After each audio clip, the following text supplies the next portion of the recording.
Vijayawada university మంచి భవిష్యత్తు కోసం తెలుగు విద్యార్థులు ఇష్టపడే యూనివర్సిటీ.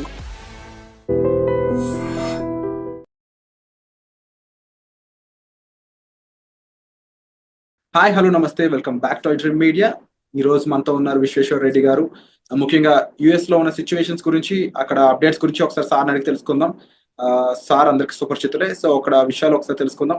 నమస్కారం విశ్వేశ్వర రెడ్డి గారు. నమస్కారం సార్.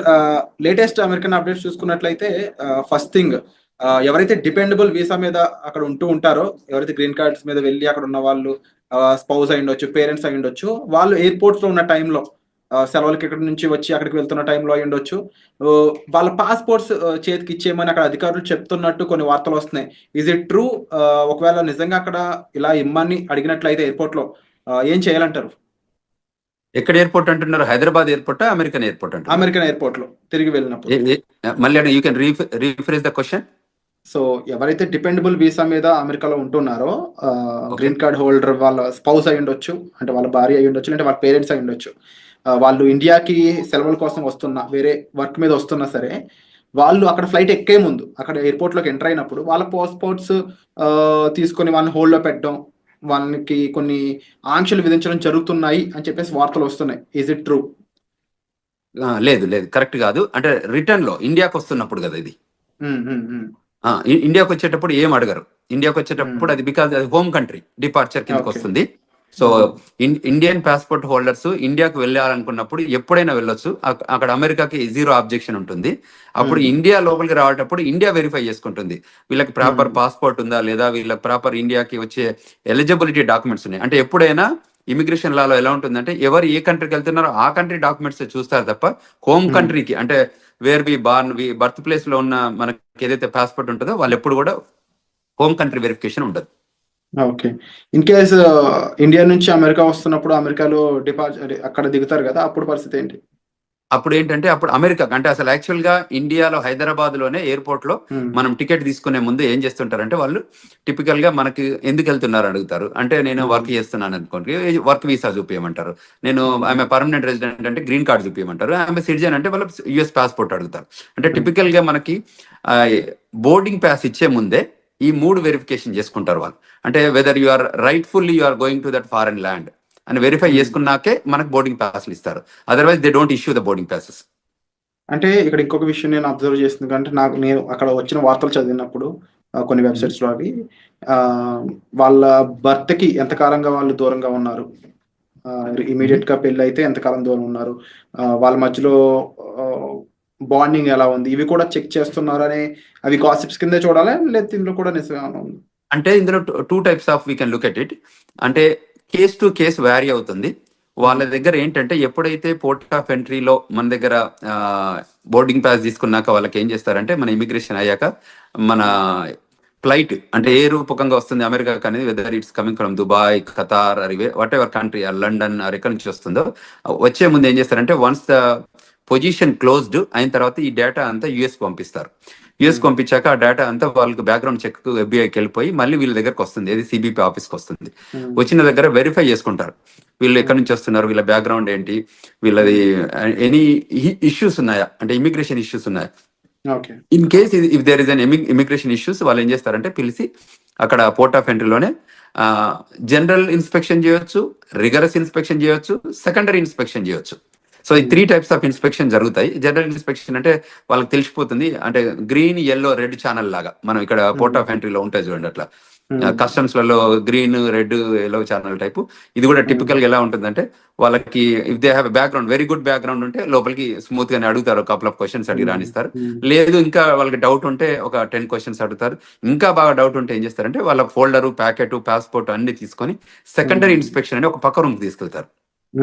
అక్కడ తీసుకెళ్లి ఒక 4-5 అవర్స్ కూర్చోబెట్టి ఆ 4-5 అవర్స్ లోపల ఏం చేస్తారంటే, వాళ్ళ పాస్పోర్టు, వాళ్ళ ఫోను, వాళ్ళ కంప్యూటరు, వాళ్ళ అన్ని తీసుకొని కూర్చోబెట్టి ఈ 4-5 అవర్స్ లోపల, అంటే వాట్ ఎవర్ ద స్టిపులేటెడ్ టైంలో వీళ్ళు ఏం చేస్తారంటే వాళ్ళ బ్యాక్గ్రౌండ్ చెక్ చేస్తారు. కంట్రీలో ఎప్పటి నుంచి వచ్చారు, ఎప్పుడు ఉన్నారు, ఇది మొదటిసారి వచ్చిందా, లేకపోతే ఎన్నిసార్లు ఉన్న దానిలో ఇప్పుడు H1B మీద ఉంటే ఎవరు ఏ ఎంప్లాయర్ దగ్గర పనిచేస్తున్నాడు, ఎంప్లాయర్ దగ్గర అసలు జాబ్ ఉందా లేదా, అంటే టిపికల్ గా దే వెరిఫై ఎవ్రీథింగ్. ఒకవేళ ప్రయర్లీ ఏదైనా ఉంటే, ఈయనకి ఏదైనా స్పీడింగ్ టికెట్లు ఉన్నాయా, లేకపోతే ఇంకేదైనా క్రిమినల్ రికార్డ్ ఉందా, you know what I'm talking, and everything they will verify. అక్కడ ఏదైనా వయలేషన్స్ ఉన్నాయని గమనిస్తే ఆ సెకండరీ ఇన్స్పెక్షన్ లో గుర్తుపడితే ఏం చేస్తారంటే వాళ్ళని మళ్ళీ ఇంటర్వ్యూ ప్రాసెస్ లో తీసుకెళ్తారు. తీసుకెళ్లి ఆ ఇంటర్వ్యూలో ఒకవేళ వాళ్ళు వయలేట్ చేసిన ఏమైనా ఉంటే ప్రజెంట్ చేస్తారు. దీస్ ఆర్ ద సిచ్యువేషన్స్ ఉన్నాయి, వాట్ యూ థింక్ అంటే వాళ్ళు మనం అగ్రి అయ్యాం అనుకోని, అగ్రి అయితే వాళ్ళ వీసా క్యాన్సిల్ చేసేసి మళ్ళీ అక్కడ నుండి డిపోర్ట్ చేస్తారు. అంటే ఇప్పుడు ఫర్ ఎగ్జాంపుల్ జనరల్ గా అమెరికా పెళ్ళికొడుకు అంటే ఎక్కువ మంది ఇంపార్టెన్స్ ఇస్తూ ఉంటారు. ఆ రకంగా ఎప్పుడైనా వాళ్ళ అమ్మాయిని తిరిగి అక్కడ పంపినప్పుడు డిపెండబుల్ వీసా మీద అమ్మాయి వెళ్తుంది కాబట్టి కరెక్ట్, H4 వీసా మీద వస్తారు. కానీ అమ్మాయి బాగా చదువుకున్న అమ్మాయి అనుకోవచ్చు, ఎంటెక్ పర్సన్ అయి ఉండొచ్చు. ఇన్ కేస్ ఆవిడ నేను ఇక్కడ కూడా జాబ్ చేస్తాను ఏమన్నా పొరపాటు అక్కడ రివీల్ చేసి ఉంటే అప్పుడు సిచ్యువేషన్ ఎలా ఉంటుంది? ఆ పాసిబిలిటీ, అదే ఆ ఇంటర్వ్యూయింగ్ ప్రాసెస్ అని ఇంతకుముందు చెప్పాను కదా. సో యూజువల్ గా మనం ఏం చేస్తామో H4 మీద ఉంటే తక్కువ క్వశ్చన్స్ అడుగుతారు, ఎందుకంటే they are not primary. In case వాళ్ళకి బాగా డౌట్ వస్తే వాళ్ళు అడగొచ్చు, అడిగితే ఆ పొటెన్షియల్ థింకింగ్ ఉంటే అప్పుడు ఆలోచిస్తారు. కానీ మెజారిటీ 98% పెద్ద ఇష్యూస్ ఏమి ఉండవు దానికి. ఎందుకంటే H1 వాళ్ళని బాగా వెరిఫై చేస్తారు, గ్రిల్ చేస్తారు, make sure that they have a job or not అని వెరిఫై చేసుకుంటారు. అంటే H1 వాళ్ళు ఎలాంటి జాగ్రత్తలు తీసుకోవాలంటారు అక్కడ ఇంటర్వ్యూ కానీ అక్కడ క్వశ్చన్ చేసినప్పుడు? తప్పకుండా వాళ్ళు H1B హోల్డర్ అసలు ఫస్ట్ ఆఫ్ ఆల్ మేము ఇండియాకి వెళ్ళొద్దనే సజెషన్ చేస్తున్నాం ఈ టైంలో పర్టికులర్ గా. ఇన్ కేస్ వాళ్ళు ఇండియాకి వెళ్ళాల్సి వచ్చి ఎమర్జెన్సీ సిచ్యువేషన్ వెళ్ళాల్సి వస్తే వచ్చే ముందు మీరు ఏదైతే ఎంప్లాయర్ దగ్గర పని చేయబోతున్నారో ఆ ఎంప్లాయర్ దగ్గర నుంచి ఒక క్లయింట్ లెటర్ కానీ, మీ ఎంప్లాయ్మెంట్ లెటర్ కానీ, మోస్ట్ రీసెంట్ పే స్టెప్స్ కానీ, లాస్ట్ W2s కానివ్వండి, ఇవి మీరు ఒక ఫోల్డర్ లో పెట్టుకోండి. వాళ్ళు వచ్చి అడిగినప్పుడు మీరు ఫేర్ గా చూపించేటట్టు, అంటే పాస్ట్ 2-3 ఏళ్ల నుంచి ఆ కంపెనీతో పనిచేసి ఉంటే వాళ్ళ కంపెనీ W2s కానివ్వండి, మోస్ట్ రీసెంట్ గా మనం ఇయర్ లో పే స్టబ్స్ ఉంటాయి, ఎవ్రీ మంత్ కానీ 15 days కానీ పే స్టబ్స్ ఉంటాయి, అవి హోల్డ్ చేయడం కానీ, తర్వాత ట్యాక్స్ రిటర్న్స్ కానీ ఏవైతే ఉంటాయో అది కూడా, తర్వాత ఏదైతే క్లయింట్ లొకేషన్ లో పనిచేస్తున్నారో వాళ్ళ బ్యాడ్జ్ ఉంటుంది, ఆ కంపెనీ బ్యాడ్జ్ ఉంటుంది కదా, ఆ బ్యాడ్జింగ్ కూడా పెట్టుకొని ఉంటే జాగ్రత్తలు ఉంటే వాళ్ళు ఏ క్వశ్చన్స్ అడిగినా మనం 1 by 1 మనం ప్రజెంట్ చేయగలిగితే ఏమవుతుంది అంటే వాళ్ళకి కూడా కాన్ఫిడెన్స్ వస్తుంది.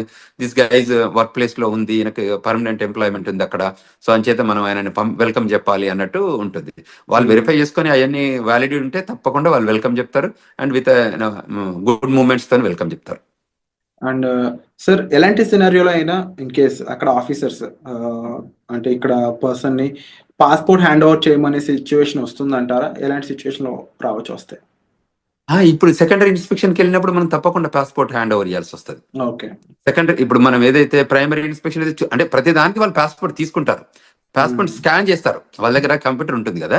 ఇప్పుడు you're an Indian, you're coming on F1 visa, so passport తీసుకుంటారు, ఫింగర్ ప్రింటింగ్ తీసుకుంటారు, తర్వాత ఐరిష్ చెక్ చేస్తారు, పిక్చర్ తీస్తారు, ఫింగర్ ప్రింటింగ్ టోటల్ 10 fingers అంటే 2 hands పెట్టి 10 fingers చెక్ చేసుకున్న తర్వాత ఇంటర్వ్యూ క్వశ్చన్స్ ఉండి దాని తర్వాతనే పంపిస్తారు. ఈ పాస్పోర్ట్ అందులో స్కాన్ చేస్తేనే అప్పుడు వాళ్ళకి డీటెయిల్స్ అన్ని వస్తాయి కదా. So 100% they collect the passport.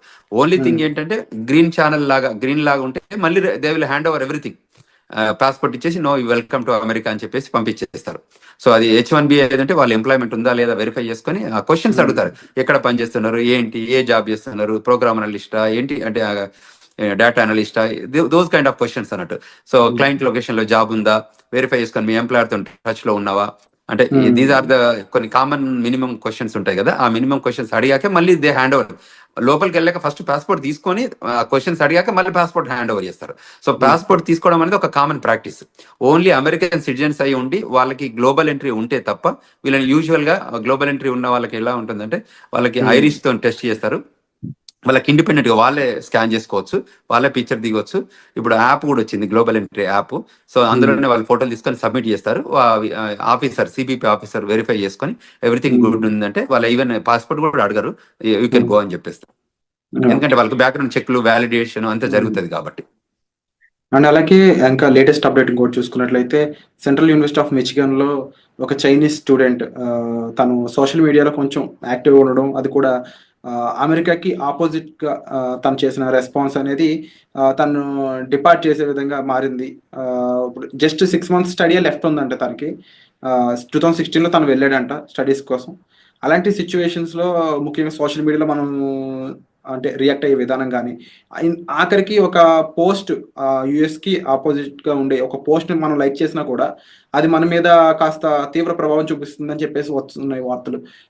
ఈ పరంగా ఇండియన్ స్టూడెంట్స్ ఎవరైనా ఎఫెక్ట్ అయ్యే ఛాన్స్ ఉందా? అసలు అక్కడ స్టూడెంట్స్ ఎలాంటి జాగ్రత్తలు తీసుకోవాలంటారు? Correct, very good question Virat. Typical ఏంటంటే మనకు ఈ ఇక్కడ కంట్రీలో మనం non immigrant aliens, we are here for a short term, అంటే టర్మ్ బేస్డ్ వస్తున్నాం మనం ఈ కంట్రీలోకి. అది F1 అయితే 2 to 5 years, H1 అయితే 3 to 6 years, and permanent residence అయితే యూ హ్యావ్ రెసిడెన్సీ రిక్వైర్మెంట్ ఉంది కాబట్టి అది ఫాలో అయితే ఇస్తారు. సో ఎక్కడైతే నాన్ ఇమిగ్రెంట్ ఏలియన్స్ ఉంటారో వాళ్ళకి ఈ స్పెషల్గా ఈ రూల్స్ అని అప్లై అయ్యేది. ఎందుకంటే మనం కంట్రీ లాయాలిటీ చూపిస్తే తప్ప మనం కంట్రీ లోపలికి రానివ్వరు. సో కంట్రీకి అగనెస్ట్గా చేసే యాక్టివిటీస్ ఏదైనా సోషల్ మీడియా రూపకంగా కానీ వాళ్ళకి ఎక్కడైనా అబ్జర్వ్ చేసి ఉంటే వాళ్ళు వెరిఫై చేసుకుంటారు. వెరిఫై చేసుకొని క్వశ్చన్ చేస్తారు. ఎక్కడైనా ఎవిడెన్స్ దొరికితే తప్పకుండా వాళ్ళు క్వశ్చన్ చేస్తారు, ఈజ్ దట్ యూ అని చెక్ చేసుకొని వాళ్ళు డిపోర్టేషన్ ప్రొసీడింగ్ చేస్తారు. ఇప్పుడు ఈ ట్రంప్ అడ్మినిస్ట్రేషన్ సెకండ్ టర్మ్ వచ్చాక ఏంటంటే చాలా ఎగ్జిక్యూటివ్ ఆర్డర్స్ తీసుకున్నారు. అందులో some of the executive orders వాళ్ళకి అవుట్ రైట్ సిబిపి ఆఫీసర్కి అథారిటీ ఇస్తుంది డిపోర్టేషన్ చేయడానికి. సో అందులో ఏ సిచ్యువేషన్ ఎరైజ్ అయినా, ఏ రకమైన ఇష్యూస్ వచ్చినా, ఏ రకమైన లాయాలిటీ ఇన్ స్టేక్లో ఉన్నా, అంటే ఆ లాయాలిటీ ప్రూవ్ చేయలేకపోయినా వాళ్ళకి every right to send them back, period. There is no second to it. అంటే ఇప్పుడు స్టూడెంట్స్ అనేవాళ్ళు already campus outside jobs చేయకూడదని కొన్ని రూల్స్ ఉన్నాయి. సో ఇప్పుడున్న టైంలో స్టూడెంట్స్ అనేవాళ్ళు ముఖ్యంగా తీసుకోవాల్సిన టాప్ 3 జాగ్రత్తలు అంటే ఏం చెప్తారు? అంటే టిపికల్గా వీళ్ళు ఏం చేయొచ్చు అంటే ఏదైతే స్టూడెంట్గా మనం ఫోకస్గా ఏదైతే ఎడ్యుకేషన్ కోసం మనం వచ్చామో దాని మీదనే స్ట్రిక్ట్ ఉండి ఆ లైన్లోనే మనం పనిచేసుకోగలిగితే ఏ ఇష్యూ లేదండి. విత్ ఇన్ ద 2 years లోపల ఎడ్యుకేషన్ కంప్లీట్ చేసి 3 yearsలో ఓపీటీసీ అంటే regular OPT and stem OPT తీసుకొని పనిచేసుకోగలిగితే దెర్ ఇస్ నో ఇష్యూ. ఎప్పుడైతే మనం ఇమిగ్రేషన్ నేషనాలిటీ యాక్ట్ వయలేషన్స్ ఏదైనా చేస్తే ఆ వయలేషన్స్ ఐడెంటిఫై అయితే తప్ప వాళ్ళు వెల్కమ్ చెప్తారు. ఇట్ ఈస్ అ కంటిన్యూస్గా కంట్రీ నీడెడ్ స్టూడెంట్స్. అందువల్ల ఎప్పుడు కూడా వాళ్ళని అంటే డిపోర్ట్ చేయడం అనేది ప్రైమరీ ఏం పెట్టుకోరు. టిపికల్గా ఏంటంటే వాళ్ళు రావాలి, కష్టపడి చదువుకోవాలి, కంట్రీకి వాళ్ళ కాంట్రిబ్యూషన్ కావాలనే కోరుకుంటుంది అమెరికా. సో అందులో ఎమినెన్సీ ఎఫెక్టివ్గా స్కిల్ ఉన్న వాళ్ళందరినీ కూడా కంట్రీ ఎప్పుడు లూజ్ చేసుకోదు. ఎప్పుడైనా స్కిల్ లేబర్ కానివ్వండి, స్కిల్ నాలెడ్జ్ ఉన్న వాళ్ళు కానివ్వండి, ఎడ్యుకేషన్లో కానీ ఎంప్లాయ్మెంట్ కానీ ఎక్స్ట్రాడినరీ ఎబిలిటీ మనం పెర్ఫామ్ చేస్తే అమెరికా ఎప్పుడు కూడా వెళ్ళగొట్టదు. ఎప్పుడు వెళ్ళగొడుతుంది? Any backgrounds, negative background, criminal background, financial background issues ఉన్నప్పుడు, అటువంటి ఇష్యూస్ వాళ్ళు అబ్జర్వ్ చేసినప్పుడు వాళ్ళు క్లియర్గా చెప్తారు, you are violating this so and so sections 1, 2, 3, so based on this sections you are deportable case అని చెప్పి డిపోర్ట్ చేస్తున్నారు. సో అందువల్ల మన వాళ్ళకి ఏం చెప్తానంటే ఇది స్టూడెంట్స్ కానీ అదేవిధంగా స్టూడెంట్ పేరెంట్స్ కూడా గైడ్ చేస్తున్నాం.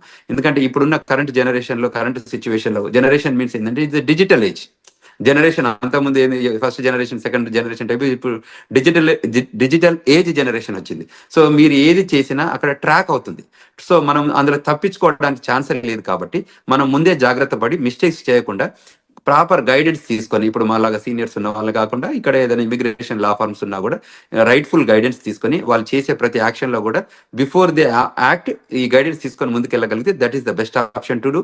ఇంకేదన్నా వాళ్ళకి గైడెన్స్ కావాలన్నా ఈ రూపకంగా మన వీడియోస్ చూడడం రూపకంగా ఐ డ్రీమ్స్లో ఈ రకరకాల వీడియోస్ మనం ప్రొడ్యూస్ చేస్తున్నాం కదా, వాటిలలో చూసి వెరిఫికేషన్ చేసుకొని ఇంకేదైనా క్వశ్చన్స్ ఉంటే they can approach us. We're here to help them students, we're here to help them skilled labour H1B వాళ్ళు కానీ, ఈవెన్ గ్రీన్ కార్డ్ హోల్డర్స్ కానీ సెవరల్ కన్ఫ్యూజన్స్ వస్తున్నాయి. ఎందుకంటే ఎవ్రీడే ఒక ఎగ్జిక్యూటివ్ ఆర్డర్ లాగా ఇమిగ్రేషన్ లా వస్తున్నాయి కాబట్టి వాళ్ళకి ఆ గైడెన్స్ కావాలి. సో ఆ గైడెన్స్ తీసుకొని వాళ్ళు యాక్ట్ చేయగలిగితే వాళ్ళు సేఫర్ హ్యాండ్స్లో ఉంటారు అనేది మనం ఇక్కడ తీసుకోవాల్సిన జాగ్రత్తలు తీసుకోవాలి. అలాగే విశ్వేశ్వర్ గారు, ముఖ్యంగా H1B వీసాకు సంబంధించి చాలా చేంజెస్ రాబోతున్నాయి.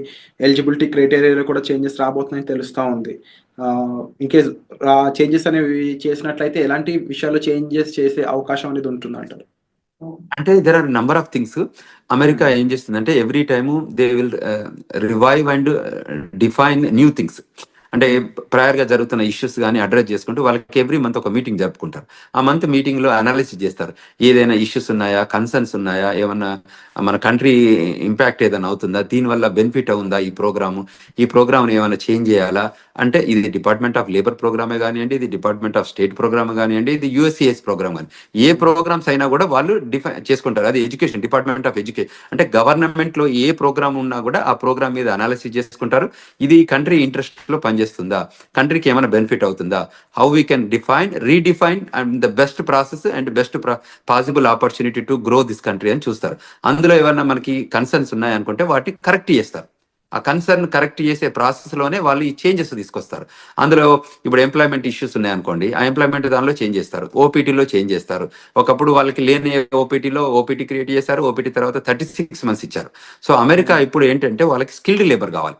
అంటే నాలెడ్జబుల్ పీపుల్ కావాలి, who can make and break the greatest technology evolution లో చేయగలిగే పీపుల్ ఉంటే వాళ్ళని తీసుకొని ముందుకు ప్రొడ్యూస్ చేసుకొని ఆ కంట్రీ బెనిఫిట్ లో పనిచేపించుకుంటారు. కాబట్టి ఆ లైన్ లో ఉన్న వాళ్ళకి ఏ మాత్రం ఇష్యూ లేదు, ఆ లైన్ లో పనిచేసేటట్టు మన వాళ్ళు ఉండాలి. అండ్ యూజువల్ గా ఇండియన్ పీపుల్ టెండెన్సీ ఏంటంటే they are gem of the gems in education, stem, science and technology, engineering, mathematics లో మనంత గొప్పగా ప్రపంచంలో ఎక్కడ ఉండరు.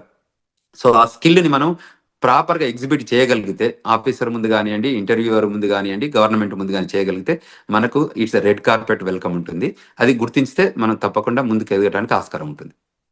Wonderful sir. And episode close చేసే ముందు ఒక మాట స్టూడెంట్స్ కానీ లేకపోతే అక్కడ ఎంప్లాయీస్ కానీ డిపెండబుల్ వీసా మీద ఉన్న వాళ్ళకి ఓవరాల్గా వీరందరికీ మీరు చెప్పే మాట ఏంటి?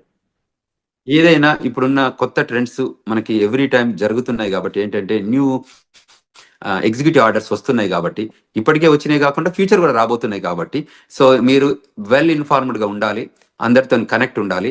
సో మనకు తెలిసిందే కరెక్ట్ అని అనుకోవద్దు.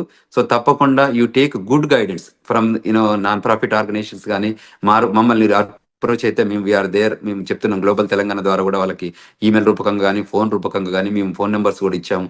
సో అమెరికాలో ఉన్నాం కాబట్టి అదేవిధంగా మనకి ఏదైనా law firm, immigration law firm guidance కానివ్వండి, సజెషన్స్ కానివ్వండి తీసుకోవాలి. ఇవాళ మేము yesterday organized global Telangana association ద్వారా ఒక సెమినార్ ఆర్గనైజ్ చేశాము, వెబినార్ ఆర్గనైజ్ చేశాము. బ్రహ్మాండంగా ఒక 1000 మంది జాయిన్ అయ్యారు. 1000 మంది స్టూడెంట్స్ రూపకంగా ఇమిగ్రేషన్ రిక్వైర్మెంట్ ఏమున్నా కూడా ఇప్పుడు కరెంట్ లో జరుగుతున్న ఇమిగ్రేషన్ ట్రెండ్స్ పైన ఏవేవైతే ఇష్యూస్ ఉన్నాయో వాటిపైన మేము ఆర్గనైజ్డ్ విత్ సీనియర్ ఇమిగ్రేషన్ అటార్నీతోని కాన్ఫరెన్స్ కాల్ ఆర్గనైజ్ చేస్తే there are number of peoples join అయ్యారు. వాళ్ళ క్వశ్చన్స్ ఒక 2.5 గంటల కాన్ఫరెన్స్ కాల్ జరిగింది. అంటే అంతసేపు క్వశ్చన్స్ అడిగారు వాళ్ళంతా. So it is very ఇన్ఫార్మబుల్.